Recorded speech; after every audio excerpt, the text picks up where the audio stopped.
18 seconds into the video, you'll start to hear some radio transmissions from the Laughlin officer. He'll say he's got something in his hands. He's not listening to my orders. At 48 seconds in, he says, "Step it up, please, step it up, please," trying to get some backup to the area. At about 1 minute 7 seconds, Mr. Munyaratete approaches the Laughlin officer with a weapon in his hand that we later determine is a metal pipe or rod. And that's when we hear the shots fired. The K-9 and sheriff's deputy continue to approach the scene, and the officers then handcuff Mr. Munyaratete. Other law enforcement will arrive at the scene, start to render first aid, and you'll also see the officer involved in the shooting in the background is clearly deeply impacted by the incident. And finally, we'll show you a still shot of the weapon in Mr. Munyaratete's hands, and then I'll give you our conclusions.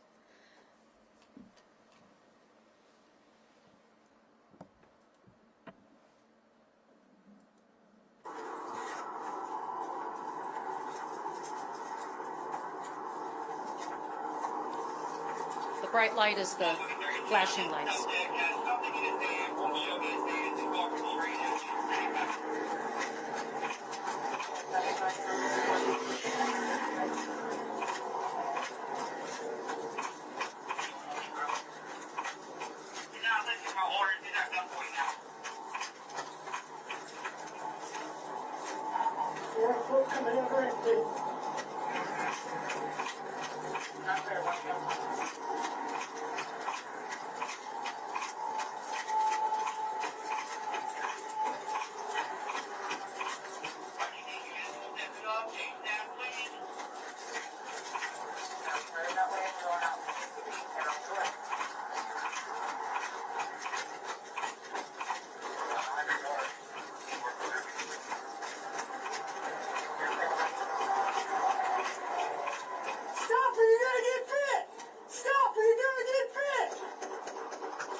So I know it's hard to see in here, but right here are his hands, and you can see the metal rod.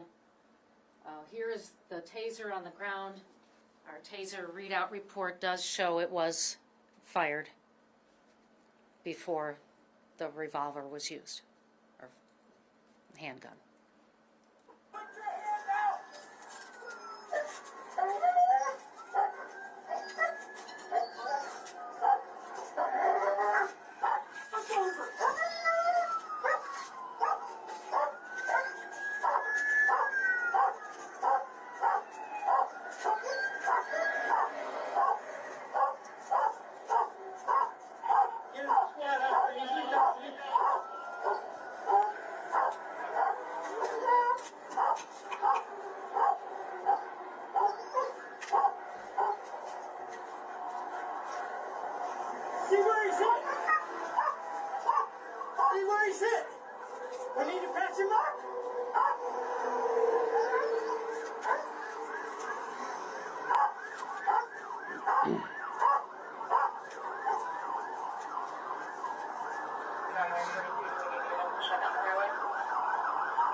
And this is the still shot, showing pretty clearly that he did have a weapon in his hands.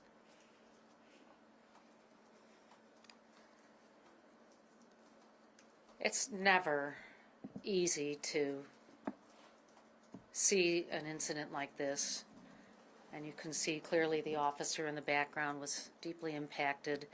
From our review of this incident, we believe the officer was justified in his use of force, and we know that he did attempt to use non-lethal force first. Unfortunately, it was not successful. I met with the decedent's family this morning and explained what our findings are. They are absolutely devastated by the loss of their loved one, and we offer our condolences to them. I'm now going to ask Laughlin Police Chief Ott to take the stand here.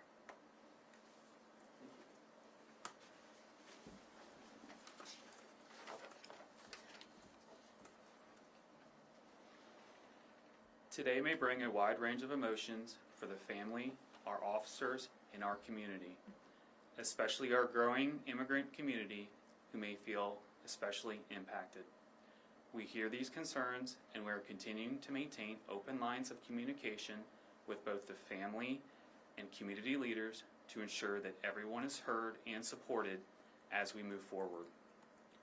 With the prosecutor's announcement today that there will be no charges filed, and following our policy, I have convened a use of force review panel. This panel is staffed with internal and external experts from surrounding jurisdictions to do a thorough review. This is a standard process to make sure our policies were followed and to see if we need to make any changes to better serve our community. We will share the findings publicly when they are finalized. We know many have questions about body-worn cameras. We've been working on deploying cameras to all officers and expect each officer to have one by mid-April. This is a process we started in the fall and signed a contract at the beginning of this year. It's been a priority for us.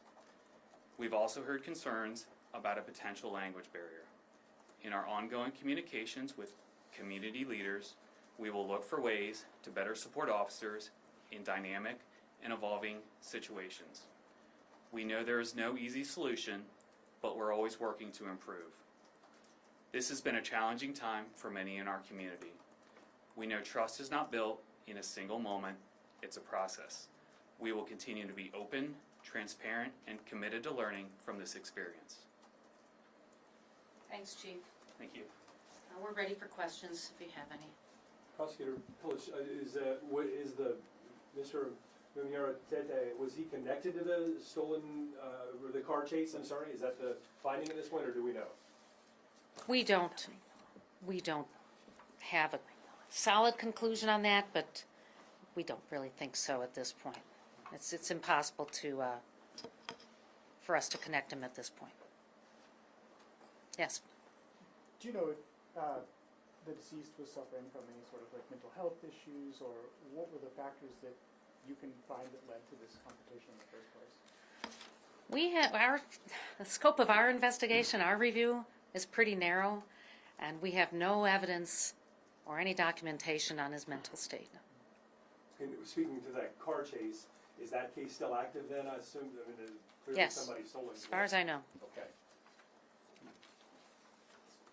So it really just sounds like, gosh, what a chance set of circumstances to be on the highway too. It's odd. Just, I mean, what can you say? I mean, it's just kind of conjecturing as to what he might have been doing on the highway. It's an odd place to be at that time of the night or overnight hours. We don't know why he was there. It's certainly a tragedy all around.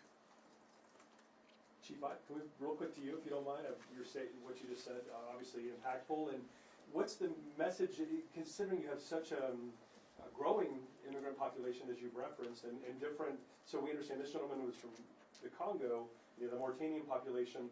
There's always fear in the law enforcement community when something like this happens that members of these immigrant communities might be reluctant to come forward and share information that might help keep everyone safe. Just along those lines, I mean, you talked about that. How important is it that people not lose faith in the police ability to keep people safe? Sure. We think it's very important, and that's why we've made it a priority to reach out to the community leaders in our immigrant population to make sure that we understand what their concerns are and to support them throughout this process as best we can, because it has been a challenging experience for everybody involved.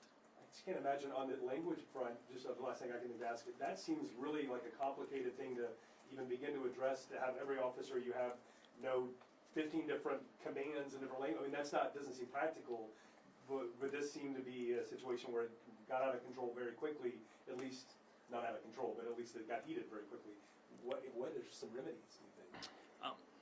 Like we had mentioned before, I can't really speculate as into what role the language barrier may have played into how the events unfolded that morning. As part of our process with talking with the community leaders, we're again looking for ways we can better support officers and pair enhanced resources with those dynamic and evolving situations that are faced on a daily basis. Chief, when was the last time you had an officer involved shooting in your district? It's been a number of years. I don't know the exact year that would be.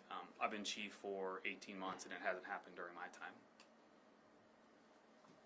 And the chief was with me at the family's home, and they were supported by some members of the long-time residents of the Woodlawn community, as well as their pastor. So they certainly seem to have a support network in place. Prosecutor, really quick, one more for me, that I understand a colleague said that a couple of days prior in Woodlawn, that there had been an incident involving this gentleman making some kind of threatening action and so forth. Has there been some unpacking of that to think that, were there ever charges filed in that case? Had there been an intention and this might not have happened? Or, it's the next question, state of mind. I know you can't speculate on what was going on in his mind, but what role did that play in your review of this matter? So you're correct, Mr. Munyarutete was arrested for assault. It's a misdemeanor.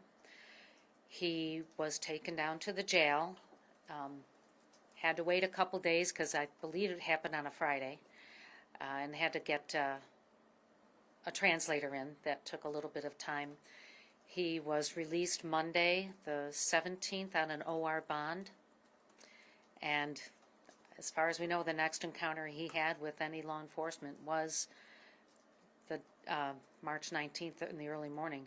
Now, I and several of my assistant prosecutors did respond to the site of the shooting that morning, and I could see everything that the local law enforcement was doing at that time, including the coroner's office was there too. So we just didn't have any answers. It's very unfortunate. I have one more for the chief. Can you talk a little bit about what you've heard from the community, the Congolese or Mauritanian community? I know that there's probably some cultural differences in terms of, in their countries, like police maybe mean a different thing. How can you bridge the trust gap that might be there based on the kind of cultural differences? Sure. I think you bridge that trust gap by maintaining that open line of communication with them. We make it a priority to go out on foot patrol, speak to the community leaders to make sure we understand what their concerns are on a daily basis.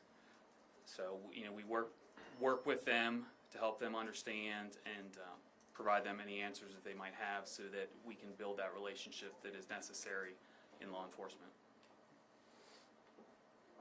Can you give us any details about the officer? I assume his name's being withheld for Marcy's Law, and can you tell us maybe how long he's been on the force? And is he still on leave? When is he expected to return? Sure. The officer's attorney has invoked Marcy's Law. So under Ohio law, I have to abide by that directive. Our focus right now is on completing our internal review to ensure that our policies were followed and see if there's any changes that can be made to better serve our community. When I have that report and it's been finalized, we'll have a better timeline on when the officer will be able to return. He is currently still on administrative leave throughout this process. Can you talk about BCI's investigating also? Is there a status on that? BCI is continuing their investigation, and when it's complete, we'll have an opportunity to review it. For the sake of clarity, Prosecutor Phillips, is it, you said earlier, and my colleagues were messaging, metal rod or a pipe, is there a specific term that you prefer that we use? Obviously, you've just seen the picture, it looks like it could be either, but what would you go with? To me, it looked like a rod, but I didn't get to pick it up and examine it, so it might also be a pipe as But well. still, something you would, clearly could be used as a weapon. Oh, absolutely. If this long, and he was holding it like a weapon and charging at the officer. Do you know, and I'm just trying, how many minutes, so the crash happens, and again, we're thinking that's not connected, so I guess it's sort of, and maybe I'll retract this question, because had there been a connection, it'd be like, how long would that have been happening afterwards, but, never mind. Because clearly the officer, the Lockwood officer was just on heightened alert that something had happened up there, and you see this gentleman walking, and it's, probably the thought is, well, this could be connected, so, anyway, I'm sorry, I'm rambling. Okay, so I'm trying to find on my timeline where when they found the crashed vehicle, and I want to say it was like 2:44 a.m., something around that. Do we have it? So that'd be down here. Okay. Oh, my goodness, 2:44 a.m. Yes, and so the Laughlin officer was hearing about it, probably because all the agencies got on the same channel, and he heard about it, so he was responding to assist. And if Mr. Muñoz was not involved in that vehicle, then it was just a horrible circumstance. And again, you're saying, at this point, it doesn't appear that he was, that's sort of. We have no evidence to suggest that he was. All right, you guys, thank you so much Thank for you, coming. everyone. I have a press release for everybody. There's some good timeline stuff in there, okay? Yes, So you can really have a better understanding of what that looks like, start to finish. Perfect, thank you. I will say, in between the taser and the shooting, 1 minute. 1 minute from the taser Little less. application trying to subdue him, and then, Exactly, and Yeah, that wow. taser was unsuccessful, as the prosecutor said. yes, okay, thank you.